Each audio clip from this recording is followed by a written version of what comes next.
Well, my name is Swana Lasky. I am a mother of two teenagers. I'm also a widow and a caretaker of my mother, starting with my husband's death. He was murdered in 2010. I would say a 7-year stretch of trying to rebuild and get back on our feet, of just the obstacles that we faced with eviction, homelessness, losing financial stability and self-sufficiency. So once COVID hit, it was hard because I was at a job that I had loved, working at the women's shelter for like 2 years. So once that hit, I was let go. It was fear, not having hope. Here I go again. I'm gonna lose everything. I have to start over. There's always been something out here like one-time assistance or something like that, but when everything shut down, it was nothing. So I had the resiliency and the skills to find resources, but when nothing is open, nobody's answering. It's just like,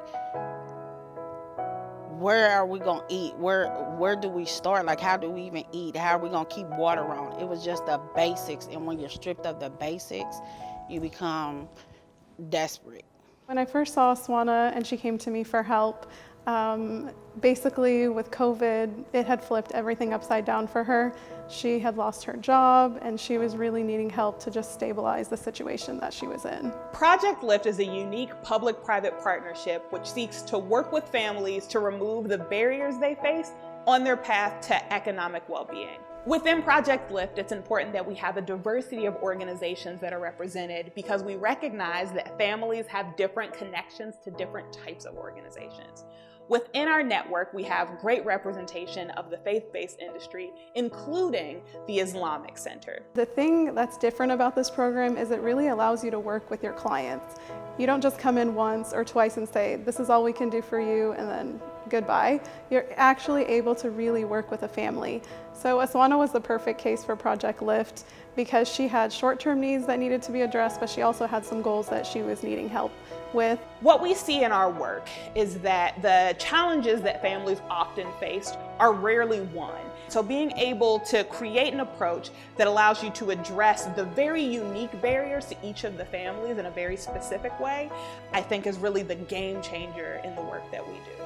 And letting that family be in the driver's seat as compared to us saying, in our spaces, we know exactly what you need for you to be successful. I hope this is a program that is able to stay around, that people contribute to it, and I've even thought about giving back to it because it's a program that's not like any other resource out here. It's not a one-time assistance. It's something that's ongoing. That is really the Project Lift story. How do we get people to a place and support them in meeting their dreams of economic empowerment? I now feel stable, not just holding on to hope, but it's actually a stability to where now I can see my way. Now I'm more marketable at my age and being a single parent. I have the education, I still have my vehicle, I have additional education. So it's nothing but moving forward. I'm in a better place and I'm stable and I'm okay.